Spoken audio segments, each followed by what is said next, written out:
इसकी शुरुआत होती है मोमो अयासे नाम की एक लड़की से, जो कि अपने बॉयफ्रेंड से परेशान हो चुकी है क्योंकि वो एक नंबर का लीचड़ है। वो डेट पर जाने के लिए भी मोमो से पैसे मांगता है और जब मोमो मना करती है तो वो उसे लव होटल ले जाने को बोलता है, लेकिन उसके पैसे भी मोमो को ही देने पड़ेंगे। अब ये बात सुन मोमो गुस्सा हो जाती है और उसे खींच कर एक लात मारती है, पर उसके सामने वो काफी कमजोर थी तो वो लड़का मोमो को ही नीचे गिरा देता है और उससे ब्रेकअप करके चला जाता है। मोमो अब ये बात अपनी सहेलियों को बताती है, जो कहती हैं कि अच्छा हुआ वो लड़का एक नंबर का हरामी था, पता नहीं मोमो ने उसमें क्या देखा। जिस पर मोमो कहती है कि वो उसके फेवरेट एक्टर केन ताकाकुरा जैसा दिखता है और उसे हट्टे कट्टे मर्द टाइप लड़के ही पसंद आते हैं। जिस पर उसकी फ्रेंड्स कहती हैं कि इस तरह के लड़के तो अब दिखना ही बंद हो गए हैं। मोमो अब काफी उदास थी और सोच रही थी कि पता नहीं कब उसे केन ताकाकुरा जैसा मर्द मिलेगा। तभी उसकी नजर एक क्लास में जाती है जहाँ के लड़के एक चश्मिश लड़के को परेशान कर रहे थे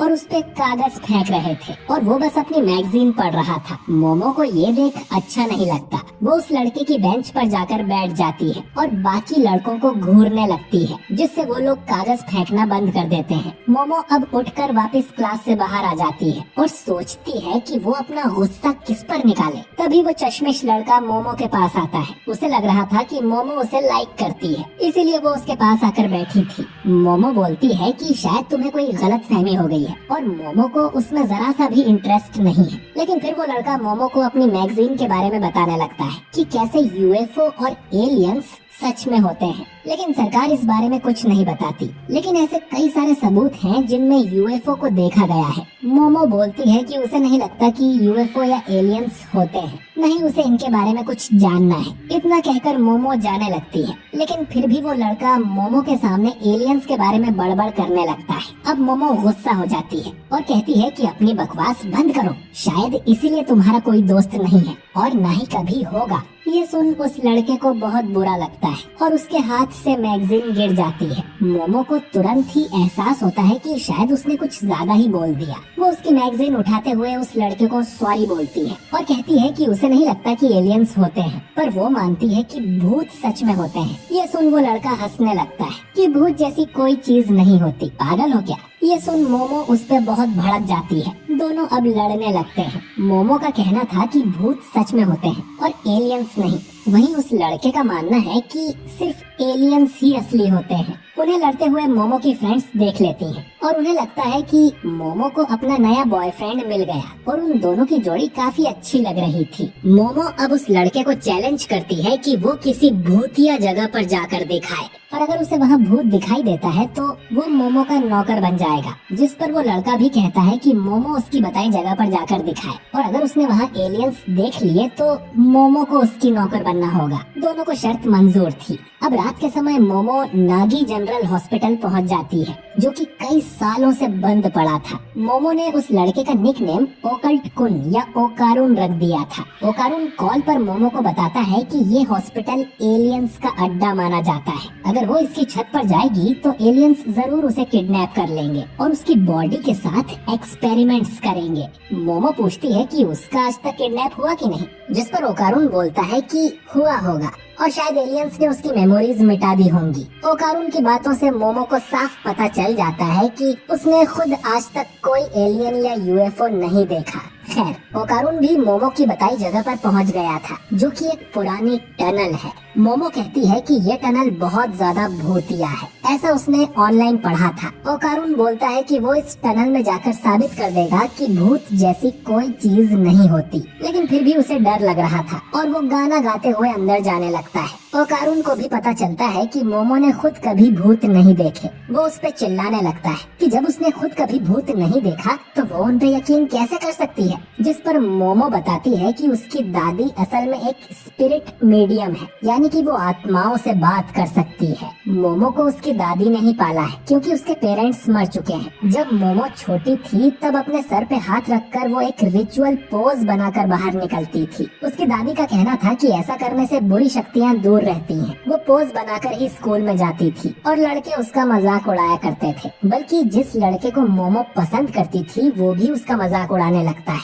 जिससे मोमो को बहुत बुरा लगता है। उसे अपनी दादी से नफरत हो जाती है और वो उन्हें बुरा भला भी कह देती है, जिसके बाद कई दिनों तक उसकी अपनी दादी से बात नहीं होती। लेकिन बाद में मोमो को रियलाइज हुआ कि मोमो को इस बात से गुस्सा नहीं आया था कि उस लड़के ने मोमो का मजाक उड़ाया, बल्कि वो इस बात से गुस्सा थी कि उस लड़के ने उसकी दादी का मजाक उड़ाया। मोमो अपनी दादी से बहुत प्यार करती है और उसे उन पर पूरा भरोसा है, इसलिए उसे इस बात पर भी भरोसा है कि भूत होते हैं। अब वो ओकारून से पूछती है कि उसे क्यों लगता है कि एलियंस होते हैं, लेकिन ओकारून उसे कुछ नहीं बताता और बोलता है कि इसके पीछे कोई रीजन हो ऐसा जरूरी तो नहीं। खैर, ओकारून को अब टनल में खून के पंजों के निशान दिखने लगते हैं और जब वो पीछे मुड़ता है तो उसे एक डरावनी सी बुढ़िया दिखती है जो कि एक भूत है।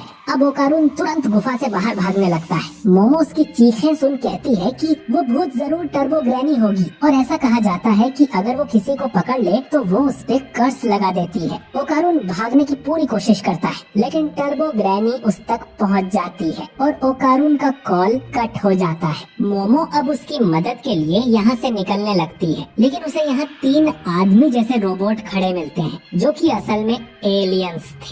मोमो दूसरी तरफ भागने की कोशिश करती है, लेकिन वो लोग तुरंत ही मोमो को पकड़कर उसके कपड़े फाड़ देते हैं। मोमो को होश आता है तो उसके हाथ पैर बंधे हुए थे। एलियंस उसे बताते हैं कि वो लोग सर्पोइयंस हैं, क्योंकि वो सर्पो प्लेनेट से आए हैं। इनकी जाति में सिर्फ मेल्स ही हैं, क्योंकि ये जनसंख्या बढ़ाने के लिए क्लोन टेक्नोलॉजी का यूज करते हैं। ये भी इंसानों की तरह रिप्रोड्यूस करना चाहते हैं, इसीलिए ये इंसानों के ऑर्गन्स यानी बनाना चुराने यहाँ पर आए हैं। अब ये मोमो के साथ इंटरकोर्स करेंगे और फिर रिसर्च के लिए उसके ऑर्गन्स निकाल लेंगे। मोमो चिल्लाते हुए इनसे कहती है कि उसे जाने दे, लेकिन ये एलियंस अपनी साइकोकिनेसिस पावर का यूज करने लगते हैं ताकि मोमो हिप्नोटाइज हो जाए और इनकी बात माने। लेकिन मोमो दिमागी रूप से काफी मजबूत थी और उस पर इनकी पावर का ज्यादा असर नहीं होता। वो लोग अब एक्सपेरिमेंट शुरू करने वाले थे, लेकिन तभी मोमो का मोबाइल बजने लगता है। एक एलियन जब उस मोबाइल को उठाता है तो उसे जोर की लात पड़ती है और फिर उस मोबाइल में से एक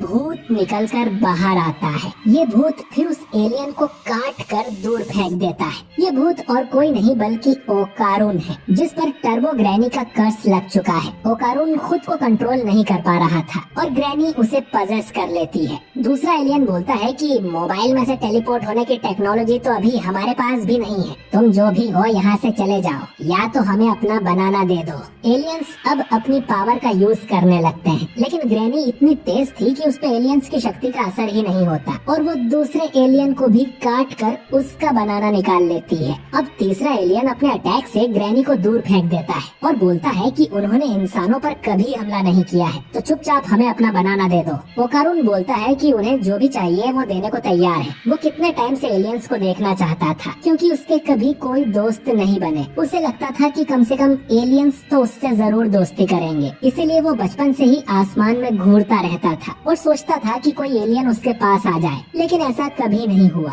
ओकारून को हमेशा दूसरे बच्चे बुली करते हैं और किसी को उससे कोई फर्क नहीं पड़ता था कि वो जिंदा भी है या नहीं। लेकिन फिर मोमो उसकी हेल्प करने आई, इसीलिए वो मोमो को कुछ नहीं होने देगा। तो एलियंस को जो भी करना है ओकारून के साथ करे, लेकिन मोमो को जाने दे और उसके लिए वो मॉन्स्टर बनने को भी तैयार है। इतना कहकर ओकारून का कर्स फिर से उस पे हावी हो जाता है। मोमो भी चिल्लाती है कि इन्हें दिखा दो कि तुम एक असली मर्द हो। वो एलियन फिर से ओकारून पे अटैक करता है और ओकारून तुरंत ही हार मान लेता है। मोमो बोलती है कि ये तो शुरू होते ही खत्म हो गया। एलियन अब फिर से मोमो को हिप्नोटाइज करने लगता है और कहता है कि हमें मेल इंसानों से कोई मतलब नहीं है।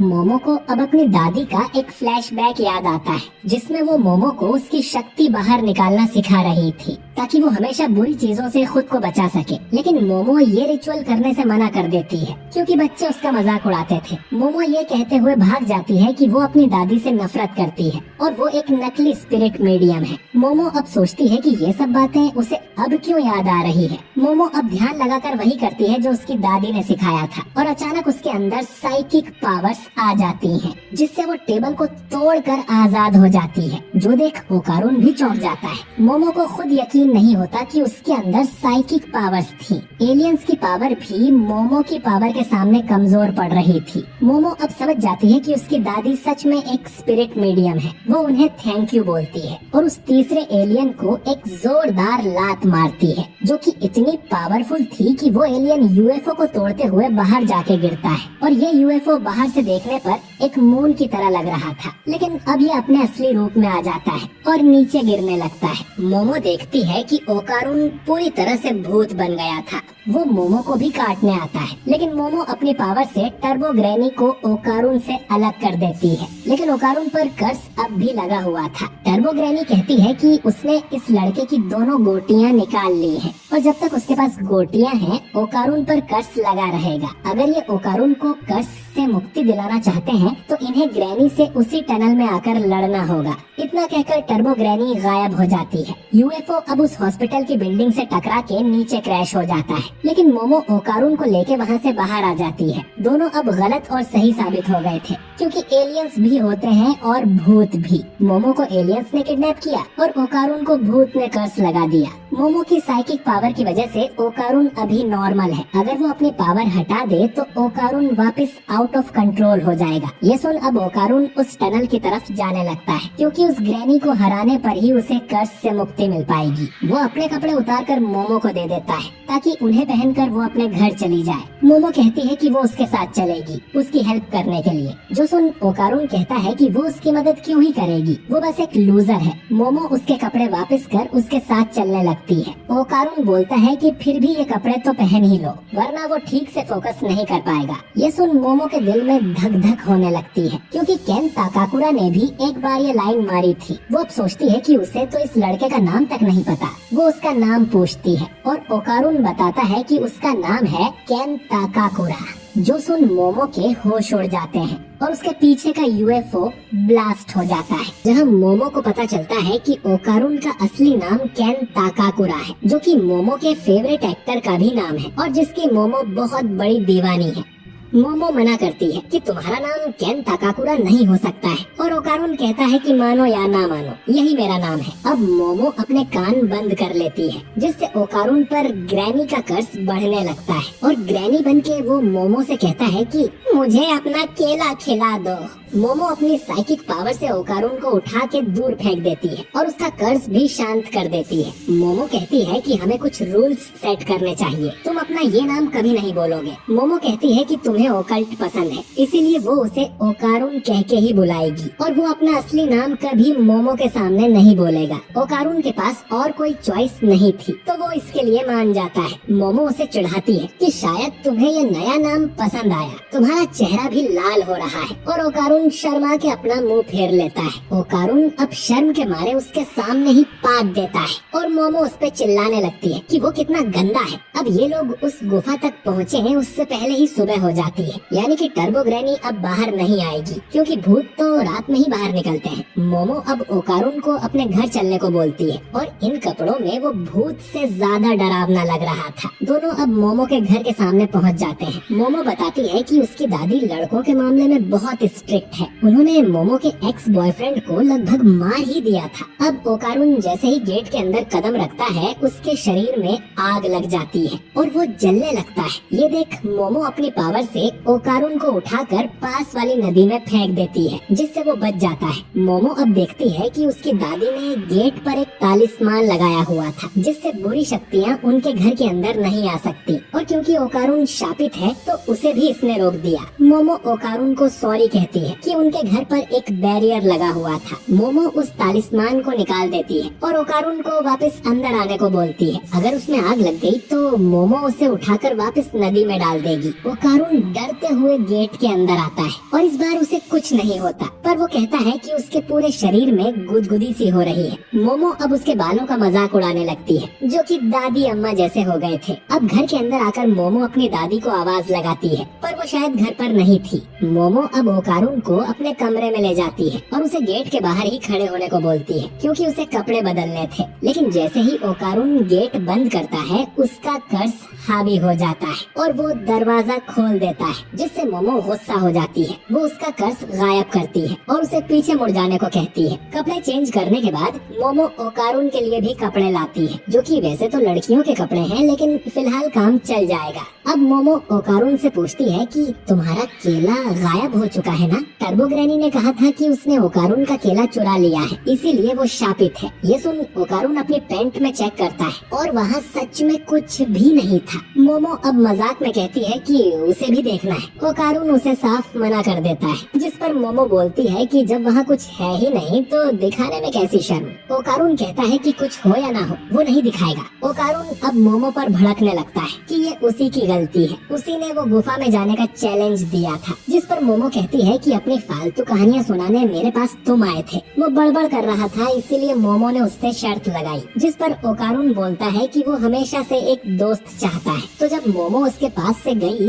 तो ओकारुन ये मौका गंवाना नहीं चाहता था, इसीलिए वो उसके पास बातें करने पहुंच गया। लेकिन आखिर में उन दोनों की दुनिया अलग है। उसके जैसा लल्लू कभी मोमो जैसी लड़की से दोस्ती नहीं कर सकता। वो माफी मांगता है कि उसकी वजह से मोमो इस झमेले में फंस गई। जब ये सब खत्म हो जाएगा तो मोमो उसे इग्नोर कर सकती है, जैसे वो उसे जानती ही नहीं। ये सुन मोमो बोलती है कि यही तुम्हारी प्रॉब्लम है, तुम खुद से ही कुछ भी सोच लेते हो, इसीलिए तुम्हारा कोई दोस्त नहीं है, क्योंकि तुम खुद ही लोगों को अपने से दूर धकेलते हो। मोमो कहती है कि वो उसे इग्नोर नहीं करेगी। वो लोग आपस में ओकल्ट के बारे में बहुत बात करेंगे। ये सुनकर ओकारुन की आंखों में आंसू आ जाते हैं। मोमो उससे कहती है कि वो कुछ बोले, जिस पर ओकारुन कहता है कि तुम कितनी बदसूरत हो, सामने वाले के मुंह पर बेइज्जती कर देती हो। ये सुन मोमो भड़क जाती है और उससे लड़ने लगती है। तभी इनके घर की घंटी बज जाती है। ओकारुन कहता है कि तुम्हारी दादी घर आ गई, जिस पर मोमो बोलती है कि उसने ये घंटी पहली बार सुनी है। उसकी दादी ने बताया था कि उनके घर में 2 घंटियां हैं, एक इंसान के लिए और दूसरी बुरी आत्माओं के लिए, क्योंकि मोमो ने वो तालिस्मान मेन गेट से निकाल दिया था तो कोई भूत उनके घर तक आ गया है। ओकारुन बोलता है कि अब हम क्या करें,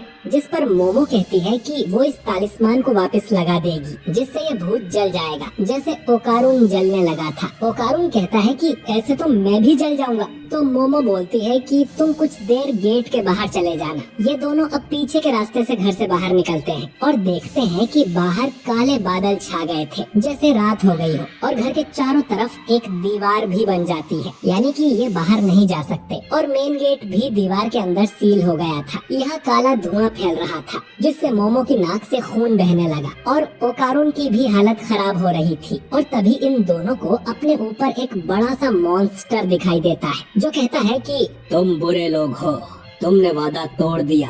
इतना कहकर वो दोनों को एक जोरदार मुक्का मारता है, लेकिन ये उसके सामने से हट जाते हैं। दोनों अब चिल्लाते हुए उससे दूर भागने लगते हैं और वो मॉन्स्टर कहता है कि मुझे अपना केला दे दो। ये दोनों घर के पीछे छुप जाते हैं और मोमो कहती है कि ये किस तरह का भूत है, जिस पर ओकारुन बोलता है कि ये भूत नहीं बल्कि एलियन है। उसके कॉलर से वो पहचान गया है कि वो एक फ्लैटवुड्स मॉन्स्टर नाम का एलियन है। इन्हें सबसे पहले अमेरिका के फ्लैटवुड्स शहर में देखा गया था और जापान में ये यामानाशी में देखे गए हैं। ये एलियन 3 मीटर लंबे होने के लिए जाने जाते हैं। अब मोमो को ये समझ नहीं आता कि भूत वाली घंटी एलियन ने कैसे बजा दी। ओकारुन कहता है कि स्टडीज के हिसाब से जो लोग आत्माओं को देख सकते हैं वो यूएफओस भी देख पाते हैं। आसान शब्दों में भूत और एलियंस में कुछ कॉमन जरूर होता होगा। मोमो कहती है कि ये एलियन उन कल वाले एलियंस का दोस्त है क्या? अगर इन्होंने जल्दी कुछ नहीं किया तो ये इस काले धुएं से ही मर जाएंगे, जो कि वो एलियन निकाल रहा था। मोमो अपनी साइकिक पावर का यूज नहीं कर सकती क्योंकि वो ओकारुन के कर्स को दबाए हुए है। ओकारुन अब मोमो से कहता है कि कर्स को आजाद कर दो, मैं उस एलियन से लड़ूंगा। मोमो कहती है कि तुम्हें अचानक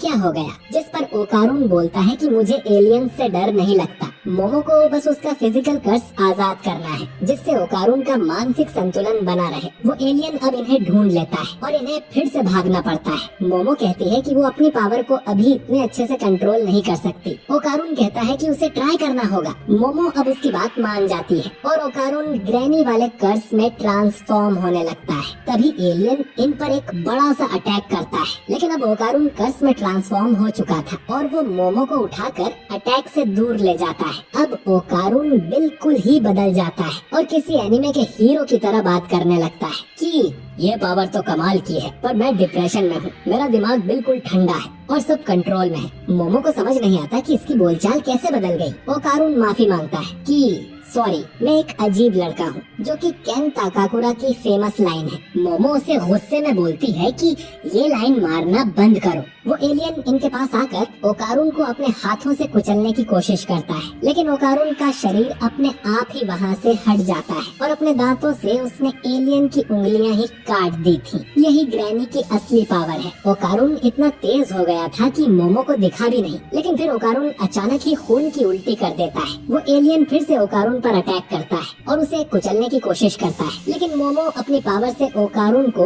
अपनी तरफ खींच लेती है। वो मोमो से माफी मांगता है कि कर्स की पावर को उसकी बॉडी झेल नहीं पा रही है। ऐसा लग रहा था जैसे उसके शरीर के लाखों टुकड़े हो जाएंगे। इतनी स्पीड से इंसान का शरीर मूव नहीं कर सकता। पता नहीं वो अब इस एलियन को कैसे हरा पाएंगे। अब मोमो नोटिस करती है कि वो एलियन एक सूमो रेसलर की तरह लड़ रहा है, तो अगर इन्होंने उसके हाथों को जमीन से टच करवा दिया तो ये लोग जीत जाएंगे। ये लोग अब उसके पैरों पर अटैक करने का सोचते हैं ताकि उसे गिरा सके। ओकारुन वापस कर्स में ट्रांसफॉर्म हो जाता है और दोनों उसके पैरों की तरफ भागने लगते हैं। ओकारुन बिजली की रफ्तार से एलियन का एक पैर तोड़ देता है। मोमो भी अपनी पावर से उस एलियन को गिरा देती है और उसका एक हाथ जमीन को छूते ही खत्म हो जाता है, लेकिन वो एलियन अपने 2 और पैर उगा लेता है और दूसरे हाथ से मोमो को उठाकर जोर से दीवार में मार देता है। लेकिन फिर भी मोमो ओकारुन के कर्स को कंट्रोल में रखती है और एलियन को चीटर बुलाती है। वो एलियन अब बार बार मोमो को मारने लगता है,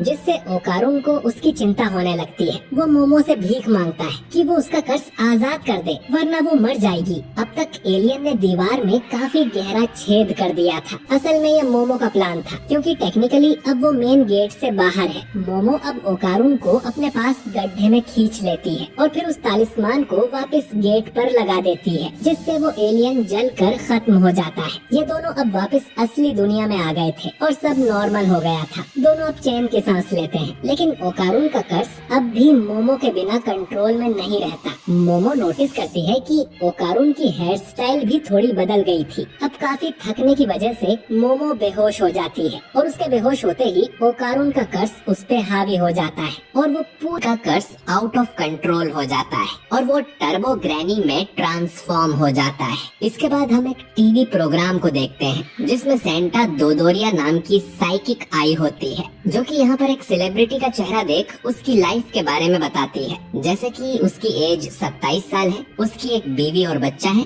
और उसे करी पसंद है, लेकिन उसकी सारी बातें गलत निकलती हैं, क्योंकि वो सेलिब्रिटी बताता है कि वो तो बस 20 साल का है। वो अब भी सिंगल है और उसे रामेन पसंद है। प्रोग्राम खत्म होने के बाद यहाँ के मैनेजर सोच रहे थे कि ये साइकिक इतनी गलत कैसे हो सकती है। कोई बच्चा भी उस सेलिब्रिटी को देखकर बता देगा कि वो 20 साल का है और उसके बीवी बच्चे होने का तो सवाल ही नहीं है। वो साइकिक अब एक टैक्सी में बैठकर अपने घर जाने लगती है। टैक्सी ड्राइवर साइकिक को देखते ही पहचान जाता है कि ये तो सेंटा दोदोरिया है। उसने उसे टीवी पर देखा था। वो पूछता है कि क्या उसके पास सच में साइकिक पावर्स हैं। साइकिक ड्राइवर से कहती है कि कार रोक दो, उसे यहीं पर उतरना है। ड्राइवर को लगता है कि शायद वो उसकी बात सुनकर नाराज हो गई है, लेकिन वो उससे कहती है कि अगर मरना नहीं चाहते तो तुरंत यहाँ से निकल जाओ। इधर ओकारुन टर्बो ग्रैनी में बदल गया था। ग्रैनी अब मोमो की टांग उठाकर उसे खाने ही वाली थी, लेकिन अचानक ही उसे एक कील आकर लगती है और वो नदी में जा गिरती है। ये अटैक उसी साइकिक लेडी ने किया था और अब हमें पता चलता है कि ये कोई और नहीं बल्कि मोमो की दादी है और इसका असली नाम सेइको है।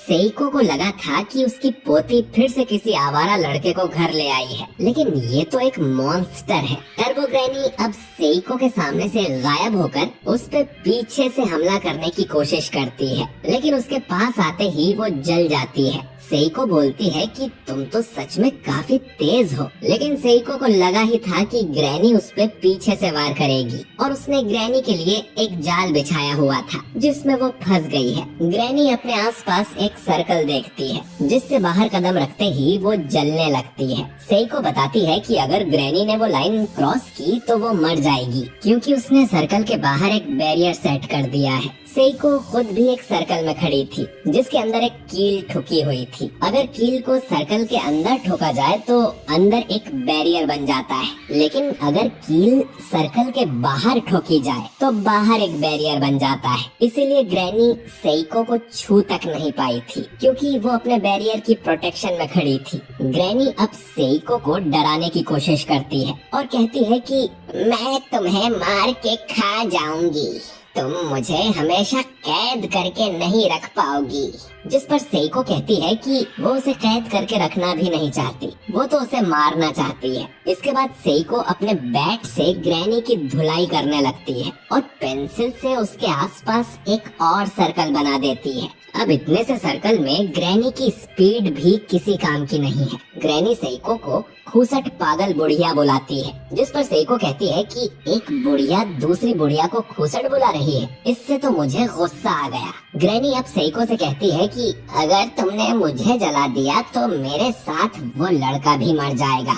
जिस पर सेइको कहती है कि उसकी पोती को धोखा देने वाले सभी लोगों को वो मार देगी, भले ही वो इंसान ही क्यों न हो। सेइको अब उस कील को सर्कल के बाहर से निकालकर सर्कल के अंदर ठोक देती है, जिससे टर्बो ग्रैनी जल जाती है। इसके कुछ देर बाद मोमो अपने कमरे में जागती है। वो भागकर नीचे आती है तो देखती है कि उसकी दादी घर आ गई है और टीवी पर कार्टून देख रही है। सेइको मोमो से पूछती है कि क्या वो किसी भूतिया जगह पर गई थी, जिस पर मोमो बताती है कि वो नहीं, उसका एक दोस्त गया था जिस पर वहाँ कर्स लग गया। पर सेइको तो मजे से टीवी देखकर हंस रही थी। मोमो सेइको से पूछती है कि वो लड़का कहाँ पर है, मोमो का उसके साथ रहना जरूरी है।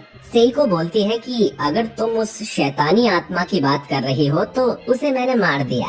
जो सुन मोमो चौंक जाती है और पूछती है कि क्या उसने चश्मा पहना था। सेइको अब मोमो को ताने मारती है कि तुम तो भूतों पर बिलीव नहीं करती थी ना, और मुझे एक ढोंगी स्पिरिट मीडियम बुलाती थी। मोमो कहती है कि ये बुढ़िया कब तक उस बात को लेकर बैठी रहेगी। मोमो अब अपना सिर झुका के सेइको से माफी मांगती है और पूछती है कि ओकारुन कहाँ पर है। सेइको अब बोलती है कि श्राइन में जाके देखो। जो सुन मोमो गुस्से में बोलती है, पागल बुढ़िया, अगर ओकारुन को कुछ हुआ होगा तो मैं तुम्हें कभी माफ नहीं करूंगी। मोमो दौड़कर श्राइन की तरफ जाने लगती है। उसे ओकारुन की याद आ रही थी कि वो तो बस मामूली ओकल्ट फैन था और दोस्त बनाना चाहता था। मैंने ही उसे उस भूतिया टनल में जाने को बोला। मोमो अब चिंता में श्राइन का दरवाजा खोलती है और देखती है कि ओकारुन तो मजे से चावल खा रहा था। मोमो को जिंदा देख ओकारुन को खुशी होती है। उसे तो लग रहा था कि टर्बो बनके उसने मोमो को मार दिया होगा। मोमो अब दरवाजा बंद करके चैन की सांस लेती है और बोलती है कि चश्मिश, तुम अब भी जिंदा हो।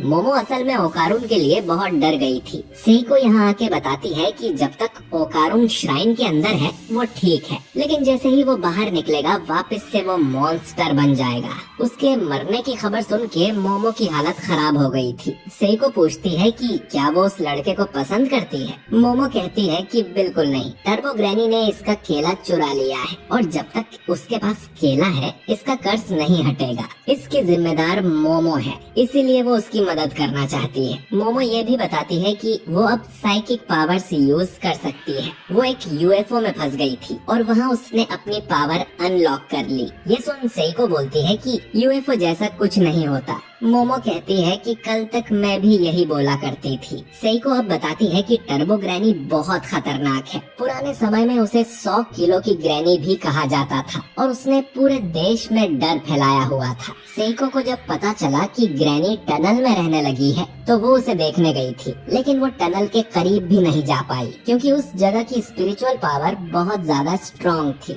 सेइको अब लोकेशन बाउंड स्पिरिट्स के बारे में बताती है। ये वो स्पिरिट्स होती हैं जो कि एक ही लोकेशन पर रहती हैं और उस लोकेशन से उनका गहरा रिश्ता होता है, यानी कि वो अपने उस इलाके में सबसे ज्यादा ताकतवर होती है। और ऐसी ही एक लोकेशन बाउंड स्पिरिट सेइको को उस टनल के अंदर मिली थी। इसका मतलब है कि टर्बो ग्रैनी और लोकेशन बाउंड स्पिरिट आपस में मिले हुए हैं और उनसे लड़ना नामुमकिन है। इसीलिए सेइको मोमो से कहती है कि इस लड़के को भूल जाओ और अपनी नॉर्मल जिंदगी में लौट जाओ। मोमो अब सोचती है कि उसकी जगह केन ताकाकुरा होता तो क्या करता। वो जब भी किसी फैसले को नहीं ले पाती तो वो केन ताकाकुरा की तरह सोचती है, और अगर केन मोमो की जगह होता तो वो ओकारुन की मदद जरूर करता और मोमो भी यही करेगी। सेइको फिर से मोमो को चिढ़ाने लगती है कि पगली तुम्हें तो प्यार हो गया, जिस पर मोमो कहती है कि अरे मैं एक्टर केन ताकाकुरा की बात कर रही थी। सेइको अब कहती है कि ग्रैनी को हराना है तो उसके साथ पकड़म पकड़ाई खेलो।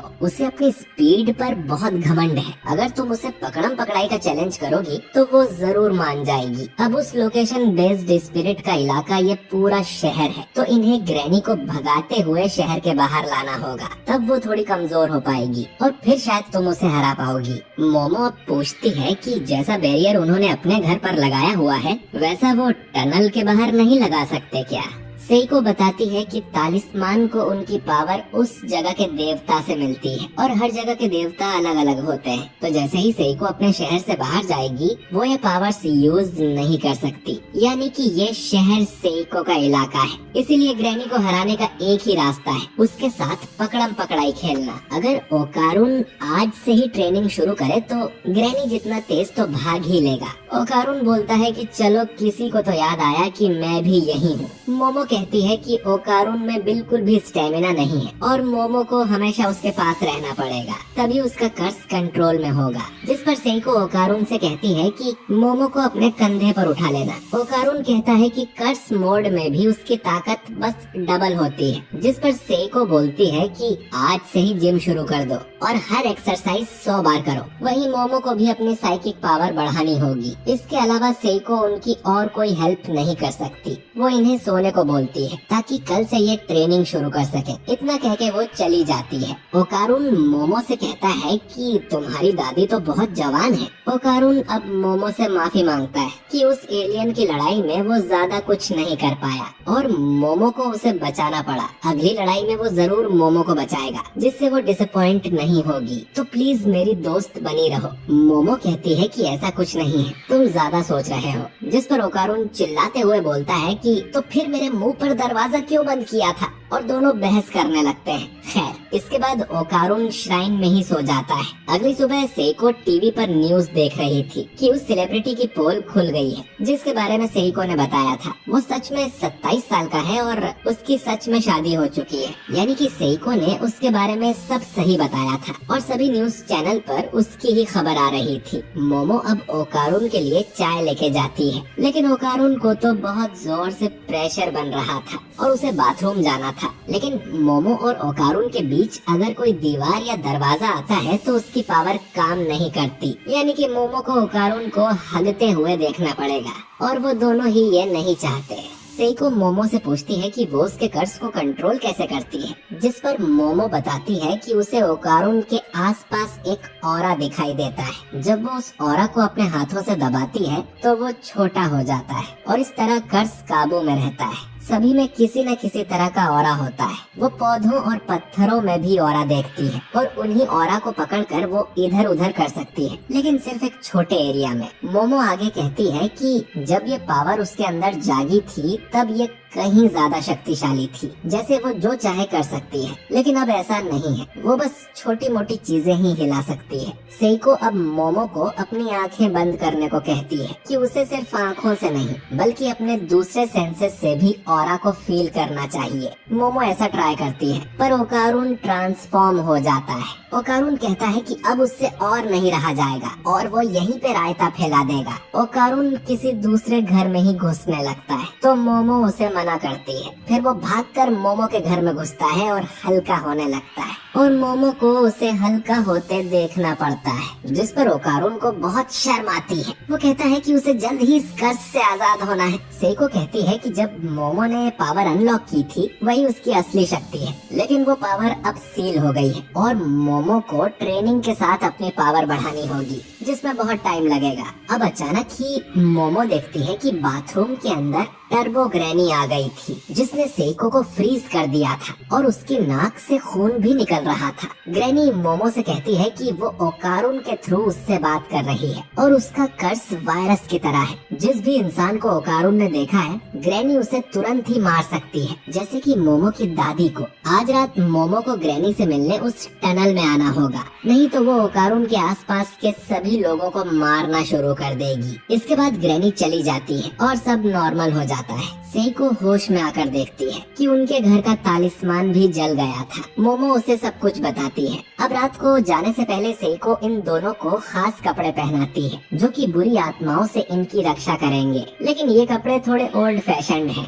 सेइको मोमो को गले भी लगाती है और उससे कहती है कि अपना ख्याल रखना और जिंदा वापस आना। इसके बाद ये दोनों साइकिल से निकल पड़ते हैं, लेकिन फिर ये एक ट्रेन पकड़ लेते हैं, क्योंकि साइकिल से टनल तक जाने में बहुत टाइम लगेगा। मोमो टर्बो ग्रैनी पर बहुत गुस्सा थी, क्योंकि उसने मोमो की दादी को मारने की धमकी दी थी और वो मार मार के उसका भरता बना देगी। इसके बाद मोमो ट्रेन में कपड़े बदलकर मॉडर्न कपड़े पहन लेती है और अब वो टर्बो ग्रैनी से लड़ने को तैयार थी और निकल पड़ते हैं। कुछ देर में ये दोनों टनल के सामने पहुंच जाते हैं और मोमो ओकारुन को आगे चलने को कहती है, पर ओकारुन बोलता है कि लेडीज फर्स्ट। ये दोनों ही फिर साथ में टनल के अंदर एंटर करते हैं और दोनों ही डरे हुए थे और एक दूसरे को आगे चलने को कह रहे थे। मोमो पूछती है कि टर्बो ग्रैनी के मिलने के बाद हम उसका क्या करेंगे, मुक्का मारेंगे? जिस पर ओकारुन कहता है कि हमें उसे शोनो सिटी के बाहर ले जाना होगा, जिससे वो अपनी लोकेशन बाउंड स्पिरिट से अलग हो जाएगी। फिर वो इतनी कमजोर हो जाएगी कि हम लोग भी उसे आसानी से हरा देंगे। मोमो कहती है कि हमने उस इतने बड़े एलियन को हराया था, तो हम इसे भी हरा देंगे। आखिर वो बस एक बुढ़िया है। तभी इनकी नजर सामने जाती है, जहाँ इन्हें ग्रैनी का बड़ा सा सिर दिखता है। वो दोनों यहाँ से भागने के लिए पीछे मुड़ते हैं तो देखते हैं कि दूसरी तरफ भी ग्रैनी की मुंडी थी और उसने इन्हें दोनों तरफ से घेर लिया था। ग्रैनी अब इनके करीब आने लगती है तो मोमो अपने बैग से कुछ बेसबॉल बैट्स निकालकर उसकी तरफ फेंकती है, लेकिन ग्रैनी अपनी आंखों से ही उन बैट्स को खा जाती है। ओकारुन अब मोमो से कहता है कि वो उसके कर्ज को आजाद कर दे ताकि वो इस ग्रैनी से लड़ पाए। मोमो ऐसा ही करती है, जिससे ओकारुन अपने मॉन्स्टर वाले रूप में ट्रांसफॉर्म हो जाता है और इस रूप में वो हमेशा ही मनहूसियत की बातें करता है, जैसे कि मैं तो आज पक्का मर जाऊंगा। ओकारुन अब ग्रैनी की तरफ बढ़ने लगता है, पर अचानक ही वो वापस इंसान बन जाता है। मोमो को समझ नहीं आता कि ये कैसे हुआ। उसे ओकारुन के अंदर वो भूत वाला ऑरा भी नहीं दिख रहा था। अब टर्बो ग्रैनी कहती है कि मैंने उसका केला लौटा दिया है, जिससे उसके अंदर अब कोई भी कर्ज नहीं है। उसे लगा नहीं था कि ओकारुन उसकी पावर से ट्रांसफॉर्म हो जाएगा, लेकिन अब वो अपनी कर्ज पावर इन्हें यूज नहीं करने देगी और दोनों को कच्चा चबा जाएगी। ग्रैनी के दोनों सिर अब उन्हें खाने आगे बढ़ते हैं और मोमो को अपनी दादी की बात याद आती है कि टर्बो ग्रैनी को अपने भागने की स्पीड पर बहुत घमंड है, तो इन्हें उसे उकसाना होगा। मोमो अब ऐसा ही करती है और कहती है कि तुम्हारा नाम तो टर्बो ग्रैनी है ना, तो एक रेस हो जाए और दम है तो उसमें हमें हरा के दिखाओ। मोमो की बातें सुन ग्रैनी अपने नॉर्मल रूप में आती है और कहती है कि उसे मोमो का चैलेंज मंजूर है, उसे कोई रेस में नहीं हरा सकता और वैसे भी वो जब चाहे तब इन दोनों को खा सकती है, तो उसे कोई जल्दी नहीं है। ग्रैनी अब इनसे रेस के नियम पूछती है, जिस पर मोमो बताती है कि वो पकड़म पकड़ाई खेलेंगे। अगर ग्रैनी ने उन्हें पकड़ लिया तो वो जीत गई। वो अब ग्रैनी को 10 मिनट तक काउंट करने को कहती है ताकि ये दोनों आगे भाग सकें। ये नियम ग्रैनी को पूरी ईमानदारी से मानने होंगे। अगर वो चीटिंग करेगी तो उसका नाम बदनाम हो जाएगा। ग्रैनी कहती है कि मुझे भी रूल तोड़ने वाले लोग पसंद नहीं है। अब मोमो और ओकारुन तेजी से टनल के बाहर भागने लगते हैं और ग्रैनी गिनती गिनना शुरू करती है। ओकारुन कहता है कि अब तो हम बच जाएंगे। मोमो तो जीनियस है। तभी ये सुनते हैं कि ग्रैनी को ठीक से गिनती करना नहीं आता। वो सीधा 1 मिनट से 3 मिनट ऐसे ही गिन रही थी। वो तुरंत ही 10 मिनट बोल देती है और ढेर सारे हाथों से मोमो को पकड़कर कैद कर लेती है। इसके बाद वो ओकारुन से कहती है कि इसके 10 मिनट पूरे हुए, अब तुम्हारी बारी है, और वो फिर से 10 मिनट तक गिनने लगती है। ओकारुन कहता है कि वो गिनती करने में चीटिंग कर रही है और नियम का पालन नहीं कर रही, जिस पर ग्रैनी बोलती है कि तुमने 10 मिनट तक गिनने को बोला था, पर कैसे गिनना है ये नहीं बोला। वो फिर से तुरंत 10 मिनट तक पहुंच जाती है और ओकारुन को भी पकड़ने लगती है। अब मरता क्या न करता, तो जान बचाने के लिए ओकारुन ग्रैनी की छाती पर काट लेता है, जिससे उसे बहुत दर्द होता है। ओकारुन ग्रैनी को छोड़ने का नाम ही नहीं लेता। ग्रैनी को भी समझ नहीं आता कि वो ओकारुन को अपने से दूर क्यों नहीं कर पा रही। वो समझ जाती है कि ये ओकारुन के कपड़ों की वजह से हो रहा है, तो वो वापस भूत बनकर ओकारुन को पजेस कर लेती है और उसके कपड़े कर फाड़ देती है। ग्रैनी पूछती है कि तुम किसी जादूगर के रिश्तेदार तो नहीं हो ना? वो अब फिर से मोमो को खाने आगे बढ़ने लगती है, लेकिन उसे अचानक ही ऐसा फील होता है जैसे कोई उसे अपने हाथों से दबा रहा हो। ये मोमो कर रही थी, जो भले ही देख नहीं सकती लेकिन ग्रैनी का ऑरा महसूस कर सकती है, और वो अपने हाथों से उसको दबा देती है और उसे ओकारुन के शरीर में ही सील कर देती है, और ओकारुन भी मोमो को आजाद कर लेता है। मोमो ग्रैनी से कहती है कि हमने तुम्हें पकड़ लिया है बुढ़िया, अब हम तुम्हें टॉर्चर करेंगे। पर तभी दीवार तोड़ के इनके सामने एक बड़ा सा केकड़ा आ जाता है, जो कि असल में वही लोकेशन बाउंड स्पिरिट था। वो केकड़ा सब कुछ तोड़ते हुए इनके पीछे पड़ जाता है और ये दोनों बाहर सड़क पर भागने लगते हैं। ओकारुन पूछता है कि ये लोकेशन बाउंड स्पिरिट एक केकड़े जैसा क्यों दिख रहा है, जिस पर मोमो कहती है कि दादी ने कहा था कि कुछ भूत केकड़े का रूप ले लेते हैं ताकि आत्माओं की नदी स्टिक्स को पार कर सके। लेकिन ये केकड़ा ज्यादा समझदार नहीं था और कहीं भी अटैक कर रहा था। मोमो ओकारुन से कहती है कि वो ट्रांसफॉर्म होकर दोनों को यहाँ से निकाले। ओकारुन ऐसा ही करता है और मोमो को अपनी पीठ पर बैठा कर टर्बो स्पीड से भागने लगता है। ग्रैनी चिल्लाती है कि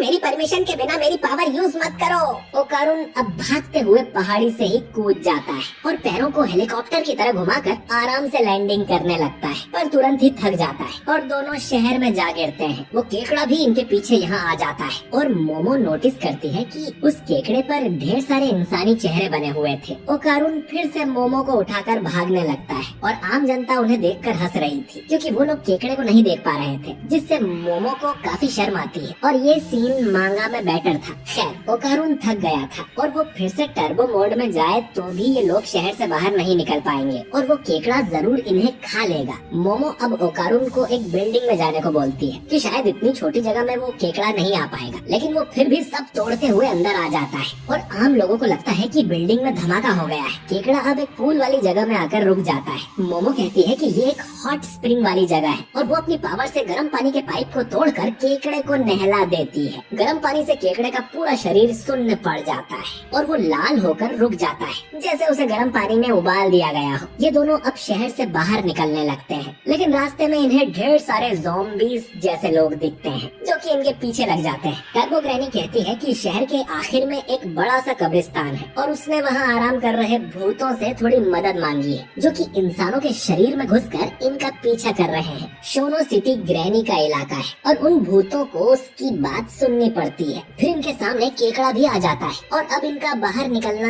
नामुमकिन लग रहा था। मोमो अब ओकारुन को टर्बो मोड में भागने को बोलती है, हालांकि उससे भी ये लोग सिटी के बाहर नहीं जा पाएंगे, पर मोमो के कहने पर ओकारुन ऐसा ही करता है और टर्बो स्पीड में सबके बीच में से भागने लगता है और उसका रास्ता साफ करने में मोमो उसकी मदद करती है। साथ ही अपनी पावर को वो स्पाइडरमैन की तरह यूज करके दोनों हवा में भी जाते हैं और आखिर में वापस शहर के अंदर ही जाके गिरते हैं। दोनों ने ही अपनी पावर लिमिट से ज्यादा यूज कर ली थी और अब ये कुछ भी नहीं कर सकते और मोमो का ध्यान भटकने की वजह से टर्बो ग्रैनी ओकारुन के शरीर से बाहर निकल आती है और दोनों को जोर की लात मारती है और बोलती है कि आजकल के बच्चों में तमीज नाम की कोई चीज ही नहीं है और ग्रैनी को उनसे नफरत है। अब ग्रैनी उस केकड़े के साथ मर्ज हो जाती है और इनसे कहती है कि चलो हिम्मत है तो भाग कर दिखाओ। मैं 10 क्या 20 मिनट्स भी तुम्हारा वेट कर लूंगी, फिर भी तुम इस शहर से नहीं भाग पाओगे। मोमो कहती है कि उसे बस 1 सेकंड चाहिए और इतना कहकर वो अपने ऊपर से गुजर रही ट्रेन को पकड़ लेती है और ओकारुन के साथ उसके ऊपर बैठ जाती है। टर्बो ग्रैनी की स्पीड 100 किलोमीटर प्रति घंटा थी और इस ट्रेन की 120 किलोमीटर पर आवर, लेकिन ग्रैनी तुरंत ही इन तक पहुंच गई थी, क्योंकि ट्रेन हमेशा फुल स्पीड पर नहीं भागती, पर ग्रैनी भाग सकती है। लेकिन मोमो अब अपनी पावर से ग्रैनी को पकड़ लेती है। असल में इन्होंने ट्रेन की पटरी पर ही ग्रैनी के लिए जाल बिछाया हुआ था और मोमो की दादी सेइको इनका शहर के बाहर वेट कर रही थी और उसने पटरी पर ढेर सारे तालिस्मान लगा दिए थे। अब जैसे ही ये लोग शोनो सिटी के बाहर आते हैं तो टर्बो ग्रैनी और उस केकड़े वाली स्पिरिट का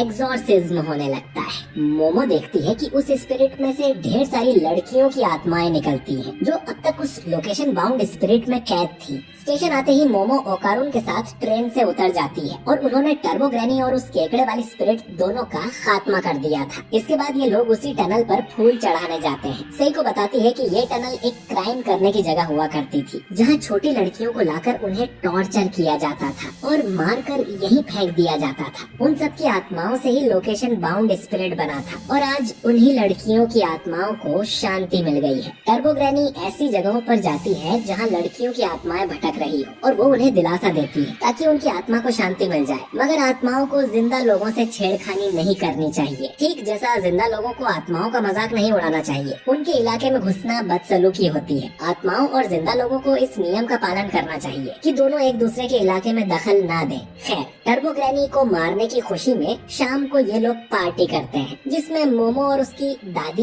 एक केकड़े के लिए लड़ने लगते हैं। ओकारुन को समझ नहीं आता कि आज जो हुआ उसके बाद ये लोग केकड़े कैसे खा सकती हैं। सेइको ओकारुन से पूछती है कि उसका केला तो वापस मिल गया है ना, जरा मुझे दिखाओ। जिस पे ओकारुन कहता है कि पागल है क्या बुढ़िया, मेरा केला मेरे पास है और मैं किसी को नहीं दिखाऊंगा। दादी उसके पीछे पड़ जाती है तो वो मोमो से हेल्प मांगता है। मोमो तो केकड़ा चबाने में लगी थी और ओकारुन चिल्लाते हुए भागता है कि इस पूरे खानदान का दिमागी संतुलन हिला हुआ लगता है। खैर, ओकारुन इसके बाद मोमो को गुड बाय बोलकर अपने घर जाने लगता है। दोनों अब सोचने लगते हैं कि क्या ये उनका हमेशा के लिए गुड बाय था, इन्होंने गुड बाय क्यों बोला। लेकिन फिर मोमो ओकारुन को रोकते हुए कहती है कि कल स्कूल में मिलते हैं, जो सुन ओकारुन खुश हो जाता है।